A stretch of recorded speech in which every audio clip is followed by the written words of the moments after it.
Future value. Use the formula for future value A equals P times 1 plus RT and elementary algebra to find the missing quantity.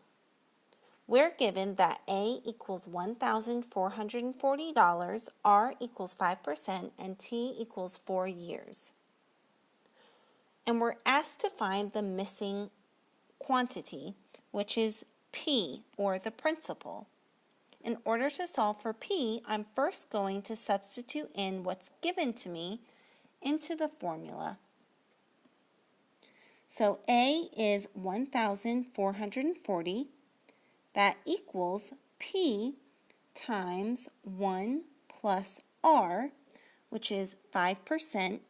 And remember, we have to convert this to a decimal, so I'll divide by 100 and I get a decimal of 0.05. And then that's being multiplied by T, which is 4. I first need to work within parentheses, so I'm going to multiply 0.05 times 4 first. When I do that calculation, I get 0.2. And I'll just rewrite my problem to keep everything organized. Next, I'm going to finish the operation within my parenthesis by adding 1 to 0.2. 1 plus 0.2 is 1.2. Now I have an equation of 1,440 equals P times 1.2. I want to get the P by itself.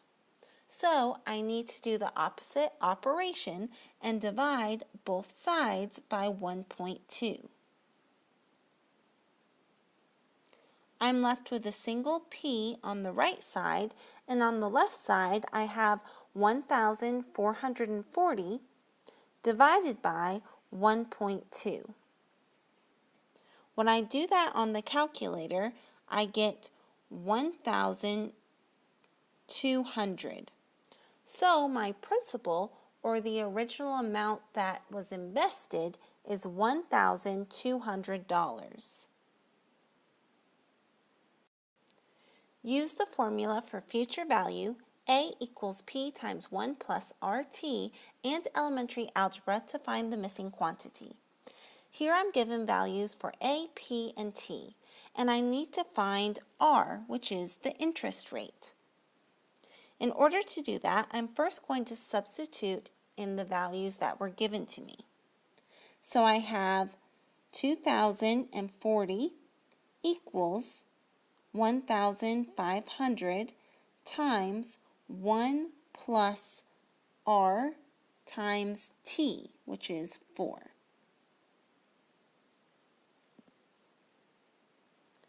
Now I can't do anything within parentheses because I don't know the value for R. So in order to get the R by itself, I first need to divide both sides by 1,500. I'm left with 2,040 divided by 1,500. When I do that on the calculator, we get a value of 1.36, and that equals 1 plus 4R. Now I just changed the 4 in the R to write the variable after the R instead of before it. These two things are still the same. Again, I want to isolate the R, so my next step is to subtract 1 from both sides of the equation. 1.36 minus 1 is 0.36, and that equals 4R. Now I'm going to divide both sides by 4, and I get R by itself on the right side, and 0.36 divided by 4 is 0.09. Now R represents the interest rate, and the interest rate is given as a percent.